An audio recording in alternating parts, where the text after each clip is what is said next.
Life Stinks and Then You Die, or How Modernists Learn to Stop Worrying and Love the World, a la Shmoop. The 1920s wasn't one big flashy DiCaprio does Gatsby party. If all the flappers and jazz is too much for you, the modernists are there to harsh your buzz. The modernist era was all about crises, crises of faith, crises of knowledge, crises of humanity. These guys and gals thought the world was spinning out of control, and they saw humanity at its most brutal. Care for a few examples? 1. Thomas Hardy thought the world was just a place of total empty randomness. A war will do that to you, we guess. 2. George Santayana wasn't high on the world either, but he insisted that poetry could replace religion and make the world beautiful again, even though worse poetry would be a step up from trench warfare and mustard gas.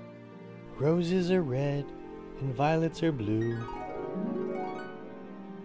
3. T.S. Eliot took another route. He thought that we should draw on the classic art of our past to make sense of our present-day world. Today, this would be like invoking the Smurfs and Transformers to make sense of our world. Hooray for Hollywood. 3 guys, 3 different opinions.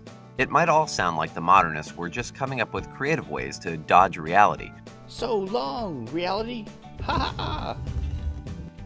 But a poet like Wallace Stevens tried to show us that pretty much all of our experience is made up by our imaginations anyway. The question is, what do we do with our imaginations? Do we use them to make bombs? Or to write stories and poems that'll make our daily lives feel more beautiful? With all these different opinions floating around, you'd think there wasn't just one right answer. And guess what? That's what yet another modernist thought. William Faulkner argued that you couldn't really believe in one true perspective. Instead, the modern world was all about the fragmentation of human bonds. These bonds. In other words, without a common religion to follow, everyone was just left to their own perspective, turning the world into one big choose-your-own-adventure book. So not only was the world fragmented, but people's perspectives were fragmented too.